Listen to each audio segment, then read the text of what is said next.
సంబరం. One shot అంటారు ఈ పటాస్ ని. గట్టిగా చెప్పడంతో లెట్స్ వెల్కమ్ ఎక్స్ప్రెస్ హరి.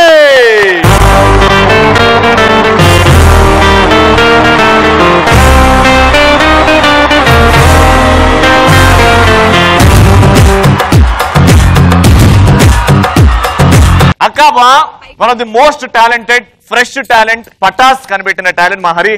ఏదన్నా చేస్తాడు డాన్స్ తప్ప. అసలు దీపావళి రోజు దీపం ఎందుకు పెడతారు తెలుసా? కనీసం ఒక్కరోజైనా ఆ దీపంలో ప్రకాశవంతంగా ప్రశాంతంగా ఉండాలని. కానీ ఎక్కడ వీళ్ళు పక్కన ఉండగలవా? దేవుడు ఎలాంటిదంటే రాజు గారు, మన దీపం హ్యాపీగా వెళ్ళడానికి కిందన ఆయిల్ లాంటి అమ్మ ఉందని ఆనందించే లోపే పక్కన ఫ్యాన్ లాంటి పిల్ల ఉందరా ఎదవా. సారీ సోము గారు, మీకు ఆపోజిట్ గా మాట్లాడుతున్నందుకు. కానీ అబ్బాయిల సైడ్ నుంచి వచ్చిన కాబట్టి ఖచ్చితంగా అబ్బాయి గురించి మాట్లాడాలి. పర్వాలేదులే. అసలు దీపం ఎందుకు పెడతారంటే ఆ రోజైనా నువ్వు సరిగ్గా కనిపించడానికి జనాలు.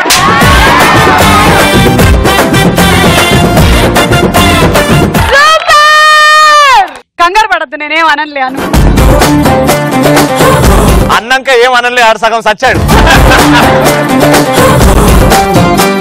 అరే ఏం కాదు, ధైర్యంగా తెచ్చుకో, ఏం కాదు. కమాన్. ధైర్య సాసే మంచు లక్ష్మి, ధైర్య సాసే మంచు లక్ష్మి. సరే, ఈరోజు మన కంటెంట్ ఏంటంటే పండుగ రోజు అబ్బాయిలకి ఎలాంటి ప్రెస్టేషన్స్ ఉంటాయి, అమ్మాయిలు ఓవర్ యాక్షన్స్ ఎలా ఉంటాయి ఒకసారి చూపిద్దాం. First shopping. మనకి పెళ్లి అనగానే భోజనాలు, పండగ అనగానే బట్టలు భలే గుర్తొస్తాయి. కాలేజీలో ర్యాగింగ్, ఈ అమ్మాయిలతో షాపింగ్ రెండు ఒకటే. కనీసం ఒక యాంటీ ర్యాగింగ్ స్క్వాడ్ అయినా ఉంది. మాకే ఉంది, షాపింగ్ వెళ్ళామంటే బుక్ అయిపోవాల్సిందే. అంతే కదా. ఇప్పుడు భార్య భర్త ఇద్దరు షాపింగ్ మాల్కి వెళ్ళారు. వెళ్తే భార్య ఎలా ఫీల్ అవుతుంది, భర్త ఎలా ఫీల్ అవుతాడు, చిన్న రెండు డిస్కషన్ చూద్దాం. షాపింగ్ మాల్కి వెళ్ళినంటే భార్య ఫీలింగ్ అనుకుంటా, అబ్బా ఏమండి ఏసీ ఎంత బాగా తోలుతుందండి, చల్లగా ఉంటుంది. ఈడు నీకు ఏసీ తోలుతుందా బంగారం, నాకు మాత్రం బలిచ్చే ముందు మేకకు పసుపు రాసినట్టు ఉంటుంది, బలిచ్చే ముందు మేకకు పసుపు రాసినట్టు ఉంటుంది. అబ్బా ఏంటండి చూడండి షాప్ ఎంత పెద్దగా ఉందో, చెప్పండి ఏం తీసుకుందాం చెప్పండి.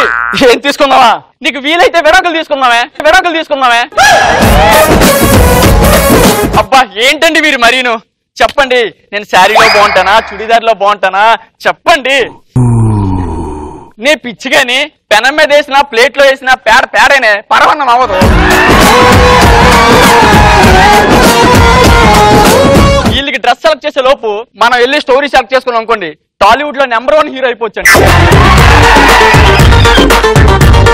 ఏమే షాపింగ్ అయిపోయింది, ఇంక ఇంటికి వెళ్దాం రావే అంటే ఆగండి కాసేపు ఆగితే ఆఫర్లు పెడతారు, మళ్ళీ మిస్ అయిపోతాం.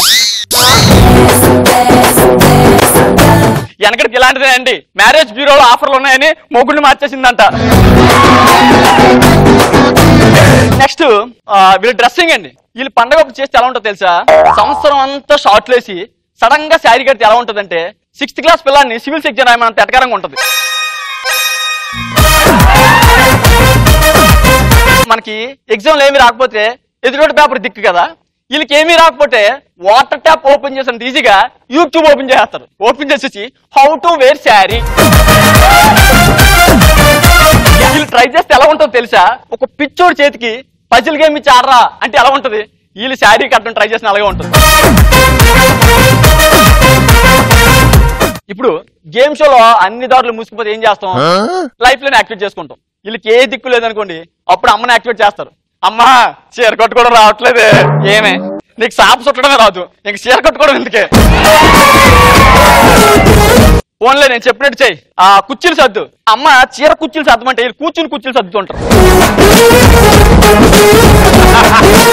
ఏమే ఆ పైట సర్దుకు అంటే బయటకు వెళ్ళి పైట అంటే ఎవరని చూస్తారు. ఇలాంటి వాళ్ళు కానీ మన చీర కట్టడం నేర్పేది. వెనకడికి ఎలాంటిదే, బోర్డర్ లో యుద్ధం చేయడానికి దీపావళి బొమ్మలు పట్టుకొని బయలుదేరిందంట.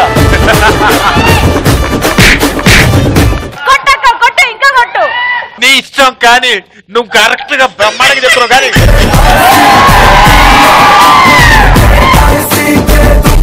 దీపావళికి దీపాలు అందం. మన అమ్మ ఇంట్లో దీపం పెడితే పౌర్ణమి రోజు చంద్రుడు ఉన్నంత ప్రకాశవంతంగా ఉంటుందండి. అదే ఈ కాలం అమ్మాయిలు దీపాలు పెట్టారు అనుకోండి, మన గవర్నమెంట్ ఈదులు వేస్తారు, ఈది లైట్లు అలా ఉంటాయి. 3 దీపాలు పెడతారు, 30 సార్లు సెల్ఫీ తీస్తారు. ఆ సెల్ఫీ ఎలాగుంటో తెలుసండి, ప్రమిద్ దగ్గరికి వెళ్ళి దాని దగ్గర ముద్దు పెట్టి ల్యాంప్ ఈజ్ సో హాట్. అగ్గి దగ్గర మూతి పెడితే హాట్ గా కాకపోతే మిల్క్ షేక్ తాగినట్టు మెత్తగుంటుందా అండి? మిల్క్ షేక్ తాగినట్టు మెత్తగుంటుందా అండి?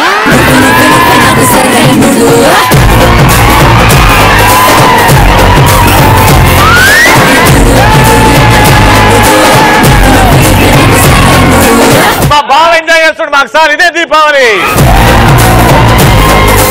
నువ్వు చెప్పిన ప్రతి పంచికి నా బావ కళ్ళల్లో ఆనందం చూస్తున్నాను. అందుకే హ్యాపీ దివాళీ. వెనకడికి ఇలాంటిదే, దీపం ఆరిపోకుండా ఎక్కువసేపు ఉండాలని తీసుకెళ్లి ఫ్రిడ్జ్ పెట్టిందంట.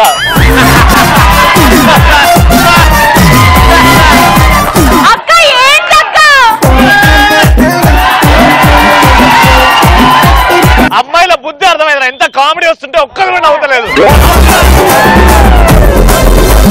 ఆ క్రాకర్స్ కాల్చినప్పుడు వచ్చి స్మోక్ రాకూడదు, సౌండ్ రాకూడదు, స్మెల్ రాకూడదు, అసలు శబ్దం రాకూడదు, అలాంటి క్రాకర్ ఉంటే కావాలంటారు. స్మోక్ రాకూడదు, సౌండ్ రాకూడదు, స్మెల్ రాకూడదు అంటే వీళ్ళు దీపాలు చేసుకోకూడదు.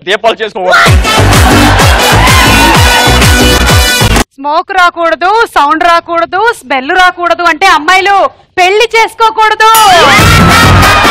స్మోక్ రాకూడదు, సౌండ్ రాకూడదు, స్మెల్ రాకూడదు. పాపం వీళ్ళకి పంచేంద్రియాలతో సంబంధం లేదు. స్మోకు ఇంకోటి ఏం పాపం ఏం తెలియదు. వీళ్ళు స్మోక్ కి స్మెల్ కి చాలా దూరం ఉంటారు. పండగ కొత్త బ్రాండ్ ఓపెన్ చేస్తాను నీ చెల్లె. మా చెల్లి ఓపెన్ చేసేది కొత్త బ్రాండ్ ఆఫ్ అగర్బత్తి అమ్మా.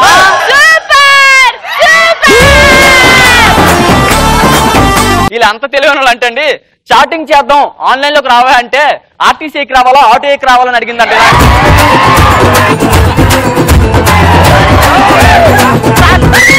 సార్ ఇంకా ఉందన్నా, ఏంటన్నది? మా అమ్మాయిని అట్లా ఇష్టం వచ్చినట్టు మాట్లాడుతుంటే పండగ రోజు మేమేమన్నా పండగ రోజు ఆడపిల్లగా ఏడుస్తాయండి. శ్రీముఖి, నువ్వు ఒక విషయం గుర్తుపెట్టుకో, అమ్మాయిలంటే ఏడ్చేవాళ్ళు కాదు, ఏడిపించేవాళ్ళు. అబ్బాయిలంటే ఏడ్చేవాళ్ళు కాదు, దగ్గరకు వస్తే ఏ ఎద్దున అనేవాళ్ళు. ప్లీజ్ మసుమక్క చాలా హోట్ అవుతుంది. సరే వద్దు, మీరు ఓడిపోయారు అని ఒప్పుకోండి. వద్దు అంత లేదు, ఇక్కడ ఎవ్వరు ఓడిపోలేదు. నువ్వు చెప్పు. ఉపవాసం గురించి మాట్లాడుకోవాలి. పండగ అనగా నీళ్ళు తెగ ఉపవాసాలు చేస్తామని ఫీల్ అవుతారు. వీళ్ళ దృష్టిలో ఉపవాసం అంటే అన్నం తినక ఉండడమే. డజన్ కొద్ది బనానాలు, షేక్ వస్తుందని మిల్క్ షేక్లు తెగ తాగేస్తారు. షేక్ వస్తుందని మిల్క్ షేక్.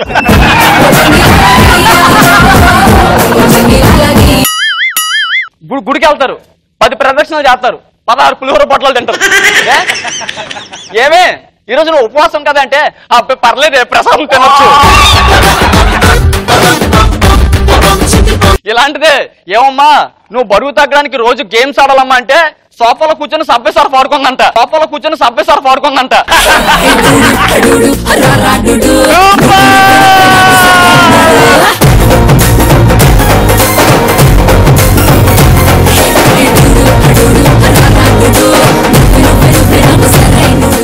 నువ్వు ఇప్పుడు అబ్బాయిల సైడా అమ్మాయిల సైడా? నేను ప్యాంట్ షర్ట్ వేసుకుని ఆడదానమ్మా. ఏం ఆడుతున్నావు?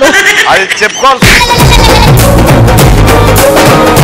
సరే, ఇందాక అమ్మాయిలు చీర కట్టడం రాదన్న, నాకే చీర కట్టడం ఒక్క నిమిషంలో వచ్చినప్పుడు అమ్మాయిలు ఎందుకు కట్టలేదండి?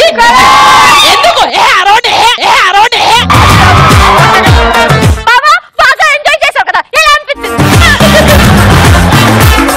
నాకు ఈ ఎంజాయ్మెంట్ సూపర్. అంటే డెఫినెట్ గా చాలా బాగా చేసినట్లు లెక్క నువ్వు. ఎందుకంటే వాళ్ళకి మంట మామూలు మంట కాదు. లడి అంటాం కదా మనకి, 100 వాళ్ళ 200 వాళ్ళ అంటిస్తే ఆగకుండా మోగాలి, అలా మోగుతూనే ఉండింది నీదంతా.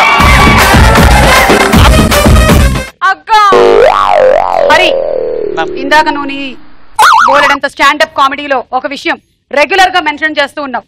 మీ అమ్మని పొగుడుతూ ఉన్నావు, పెళ్ళాన్ని తిడుతూ ఉన్నావు. కానీ ఒక విషయం మర్చిపోయావు, మీ అమ్మ కూడా మీ నాన్నకి పెళ్ళామే అని. కానీ స్టాండప్ చేసింది వీడు, వీళ్ళ నాన్న కాదు. చూసింది మాత్రం రాజీవ్ కనకాల పెళ్ళామే. స్టాండప్ కామెడీ చేయడం చాలా కష్టమైన విషయం, నువ్వు చాలా బాగా చేసావు.